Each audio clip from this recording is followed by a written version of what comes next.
The precipitation in most of mango growing regions varies from 100 to 250 centimeter.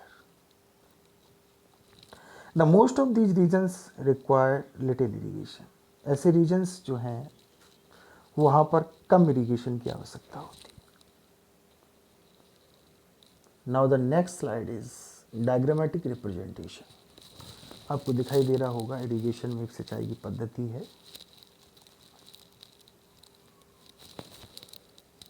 Drip के द्वारा दिखाया गया है इसमें.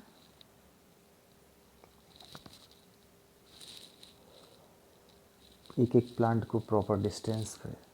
एक डिस्टेंस होती है 10 into 10 metre, 8 into 8 metre. Particular distance है वैरायटी को लेके. जैसे कि आम्रपाली वैरायटी है ना, उसकी डिस्टेंस बहुत कम होती है 2.5 इंटू 2.5 मीटर. तो ये एक आइडियल वैरायटी है. कोई दशहरी लग रही है शायद, इसलिए इसकी डिस्टेंस जो है 10 इंटू 10 मीटर है. खैर next slide is irrigation in relation to root system. सिंचाई को रूट सिस्टम के संबंध में करना. Mango tree has deep, well spread and extensive root system in most of the soils. The main root develops secondary roots that go to subsoil layer. The onset of root system is found in the first 60 to 90 centimeter of the soil. This extensive type of root system helps the mango tree for its success, and in most of the situations only light surface irrigation is sufficient. This extensive root system of mango draws and gets the moisture from far and wide.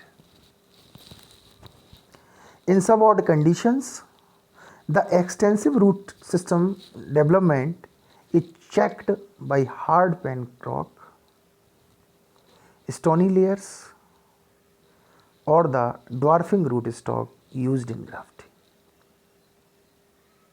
In this situation, root zone is kept restricted and ultimately it restricts the vegetative growth of plants. Trees under such situations require more frequent irrigation to get good yield and quality fruits. Now the next slide is diagrammatic representation of general irrigation. Generally जो सिंचाई हम लोग करते हैं, एक farmer जो सिंचाई करता है क्यारी बनाकर, वो इस तरीके से दिखाया गया है. इसमें कोई एक विशेष पद्धति नहीं अपनाई गई. सरफेस इरिगेशन है, क्यारियों को बना दिया गया है, उसमें सिंचाई की गई है. कोई प्रॉपर डिस्टेंस भी नहीं है. ठीक है, ये देख सकते हैं आप, सरफेस इरिगेशन के द्वारा क्यारियाँ बना के सिंचाई की जा रही है. Now the next slide is irrigation in relation to fruit but differentiation. FBD के संदर्भ में irrigation. The carbohydrate accumulation in mango is accompanied by fruit bud differentiation, and at this time there is no active growth, so little or no carbohydrate is utilized by plant. The carbohydrate accumulation in mango is accompanied by fruit bud differentiation, and at this time there is no active growth, so little or no carbohydrates is utilized by plant. Irrigation promotes vegetative growth under favourable climatic condition. ये बात तो है ही कि irrigation vegetative growth को promote करता है favourable climatic conditions में. उसकी वृद्धि एवं विकास के लिए आवश्यक तत्व है irrigation. Therefore it is suggested that during FBD period irrigation of mango bearing plants should be stopped. ऐसी कंडीशन में रोक देना चाहिए. Otherwise irrigation during this period converts fruit flower bud into vegetative bud. नहीं तो जो फ्रूट और जो फ्लावर बड होती है वो वेजिटेटिव बड में परिवर्तित करके फिर वो नॉन फंक्शनल हो जाती है. वहाँ पर वो मैंगो मालफॉर्मेशन से दिखाई देता है. ना ही फ्रूट होता है, ना ही फ्लावर बनता है. वो बिल्कुल मालफॉर्म होते, एकदम एक मालफॉर्म्ड लीफ की तरह लगने लगता है vegetative bud, which ultimately adversely affect the fruit yield. ये बात बिल्कुल सत्य है. इस चीज़ को फिर से मैं कर रहा हूँ कि irrigation promotes vegetative growth under favourable climatic conditions. Therefore, it is suggested that during fruit bud differentiation period, irrigation of mango bearing plants should be stopped. Otherwise, irrigation during this period converts fruit flower bud into vegetative bud, which ultimately adversely affect the fruit yield. Now the next slide is irrigation in relation to fruit set size and quality.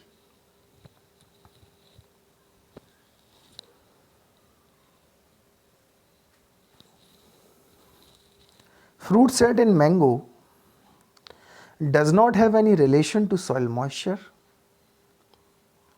unless the soil moisture is deficient for longer period. However, soil moisture influences the fruit size, quality as well as drop of immature fruits.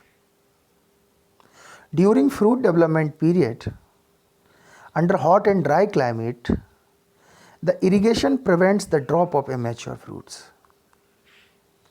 The moisture deficit in soil brings early maturity to fruits. So regular and normal irrigation to plants during fruit development and maturity period improves the quality of fruits. Improves the quality of fruits. The fruits are of better size and more juicy from irrigated plants than those from tree under deficit soil moisture. Therefore, regular and timely irrigation of bearing plants become necessary. Now the next slide is diagrammatic representation. ये भी एक पद्धति है, ये mango का नहीं है, हमने सिट्रस का इसमें दिखाया है, पर आप इसे समझ सकते हैं कि सिट्रस को भी देखो प्रॉपर प्लांटिंग डिस्टेंस पर रख के ड्रिप किया जा रहा है और इसकी भी जो डिस्टेंस होती है वो 6 × 6 मीटर रखी जाती है सिट्रस की. तो आप एक देख सकते हैं, जनरली आइडिया आपको सिट्रस में लग जाएगा, है ना. ना next slide is drip irrigation. बहुत फेमस है ड्रिप इरीगेशन. इज़राइल की पद्धति है, सबको पता है, टपक सिंचाई, बूंद बूंद सिंचाई, ठीक है. This system is applied in those orchards where the water is in limited quantity and available water is used more judiciously.